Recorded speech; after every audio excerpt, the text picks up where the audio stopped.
Another thing we talked about is, I guess, tourism and like potential exploitation. And I kind of like, you get the feeling that, I mean, not that Guatemalans don't like Americans, but like there's a certain resentment, I guess, when the American tourists come in. Do you see that? I definitely feel that there's resentment towards not just Americans, but like foreigners in general when they come to Guatemala. And I don't think that it's because they don't want foreigners in the country. I think mostly it's because of how foreigners behave once they come to Guatemala. I think that's been the biggest issue is, you know, here when you say gringo, it's like, oh, it's not American. It's kind of derogatory. And I think it's mostly because when Americans come, I think that what Guatemalans see is that these people are coming in the country and it's very superficial interactions. And so it's, let's go, say, to hotels that are run by Americans, all the staff are Americans, and we're going to speak only English. So there really is never a sort of connection between the tourists and the culture that they're visiting, and so I think that's what causes resentment. Estaba la guacamaya parada en un ciruelillo.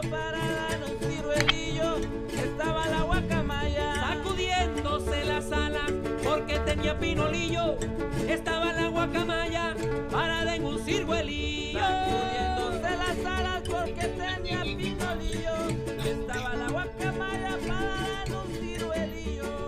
I find that the biggest difference between Antigua, Guatemala and Guatemala City are just like the type of architecture and also like obviously the type of living that you're gonna have. Guatemala is a much more place in the city, and it's where a lot of people are gonna go work. Also, the type of work varies immensely between Antigua and Guatemala City. Antigua is a lot more relaxed. A lot more foreigners are in Antigua. I think it's also seen as a more touristy spot.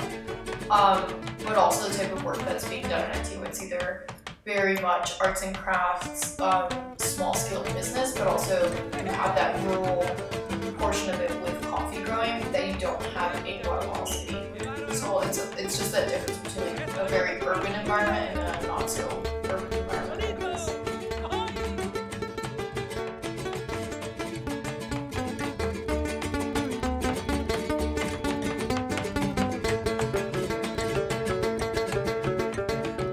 Quisiera ser guacamaya, pero de las más azules, quisiera ser guacamaya. I mean, I think the environment is essential to determining a person's culture and how they're brought up, and where, like, it really helps determine someone's future in Guatemala. So depending on where you're born, I think it really depends. It really shapes the types of opportunities that you're able to access. So with regards to the landscape, obviously, you know, there's a lot of growing and a lot of coffee growing and a lot of agriculture in Guatemala, and I think that's primarily determined by the environment because there is this ability to grow. I think that also can be seen as a result of the different like historical power structures. So Guatemala obviously hasn't been a historically influential country, and so I think that in part determines how the landscape has been shaped. So I think because our economy depends on agriculture, it hasn't really been reshaped. But I do think that if you're born in the city, you have a greater access to opportunities. And I think that's why a lot of people migrate into the city, because they see that as a way of improving their economic status. Whereas if you stay in the outsides of the country, it really determines the type of work you'll be doing and the type of life you'll be leading.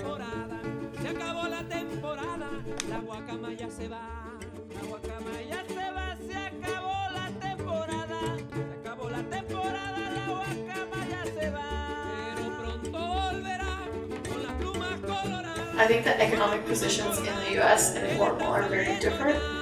I think that's mainly because of the cost of living in the different countries. I think throughout our time we've seen that costs of living in Guatemala are a lot lower than they are in the US just in general. And I think in that sense, in the US I'd probably be like middle class. Middle class. But I think in Guatemala I'd probably be like high middle class. is how I would describe myself. But that also has to do a little bit with wealth disparity in Guatemala. So I wouldn't say like I'm upper class just because the upper class in Guatemala is, you know, the top 15% that owns a good 60% of land, a good like 60% of income. And so, and I think that just has to do with like historic wealth distribution, and there really hasn't been anything done about that. But yeah, I think in Guatemala, I think I'd consider myself higher socioeconomic class than in the US, but I think that's just relating to like the cost of living and like purchasing power in Guatemala. Estos son guayabitas. Si me da unas dos.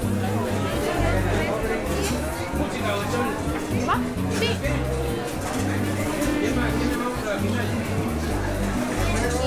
¿Estas qué son? 4 cada uno. ¿Pero qué son? Amarillas. Ah, también está amarilla. ¿Y es una de estas? Sí, una bolsita. ¿Esa cuánto está? 5. Ah, va, sí.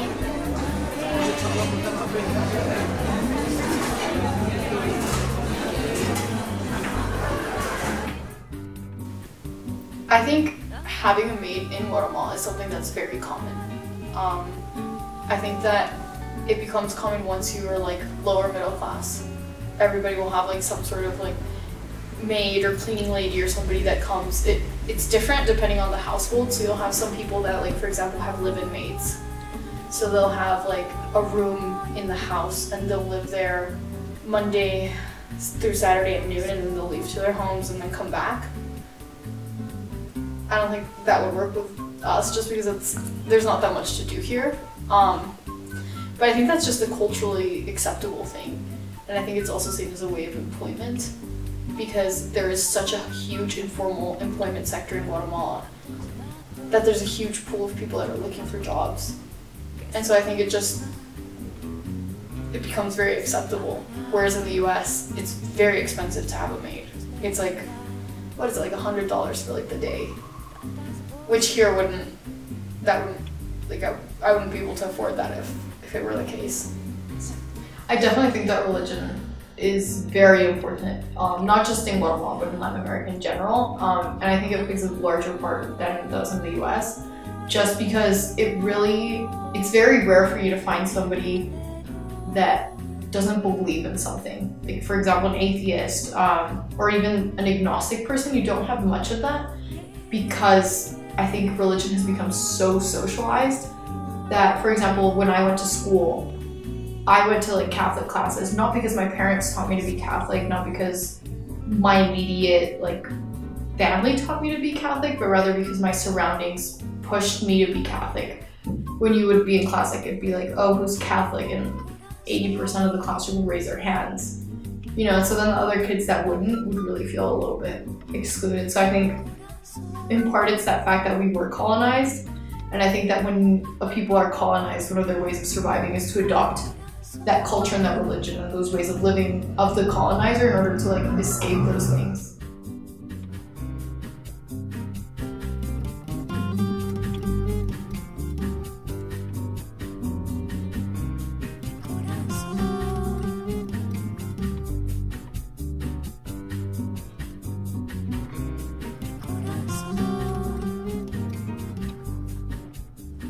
I think that the reason that women don't wear their traditional clothing in the city is just because I think that there is racism present in society, you know, and so the minute that you have indigenous clothing, you're not going to be able to access the same opportunities, you're not going to receive the same treatment, for sure. You know, there's not a lot of respect for indigenous people, and indigenous people are looked down on. So I think that that's a way of separating yourself from that, or even as a way of protecting yourself when you come into the city. And I think that's one of the reasons that men don't wear their typical clothing at all. Like when you saw it was more common for you to see women start wearing the clothing, and then once you get further into communities, men start wearing their indigenous clothing. And I think it's just because historically men have been the ones that migrate or the ones that are working more outside of their communities, and so I think that it was just a very quick like losing of it, like losing their clothing. Te recuerdo esperando mi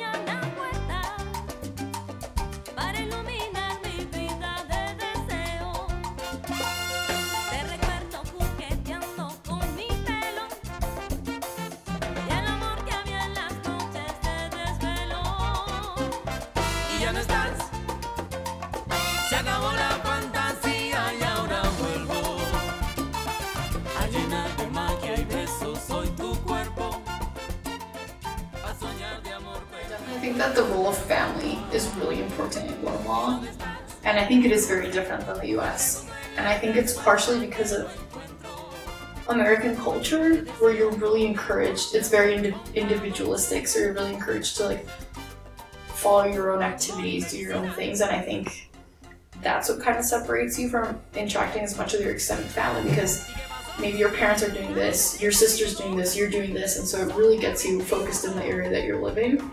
And also, in the US, I think there's more movement within the country. Like if you have a job, people will move, and that doesn't really happen here.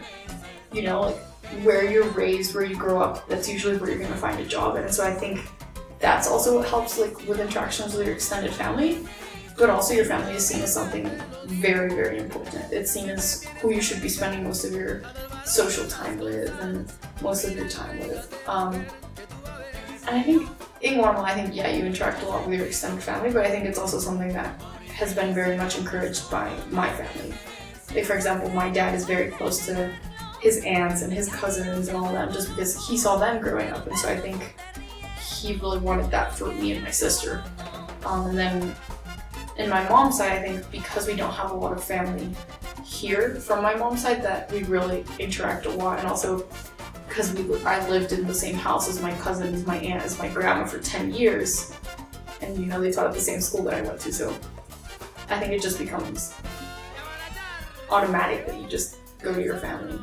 Because I think that growing up with two different cultures shapes you in very, very different ways in the way that you grow up. So for example, I would love to say that like I consider myself Guatemalan, obviously. I consider myself Guatemalan.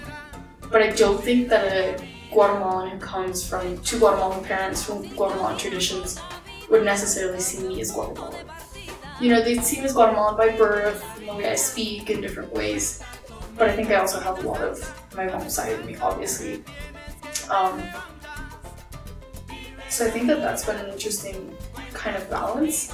And I think it also occurred with my education.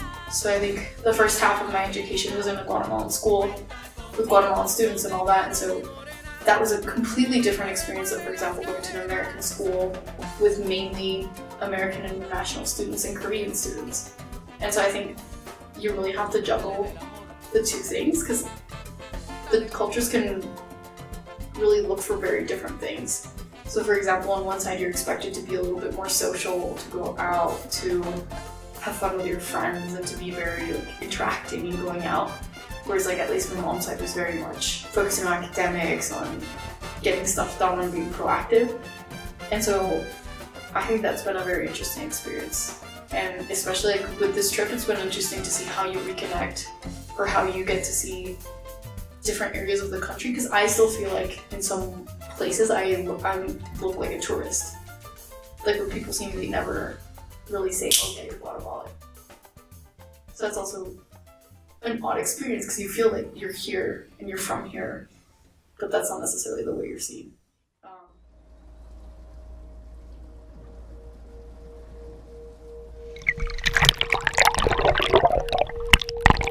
Swimming like a true champion.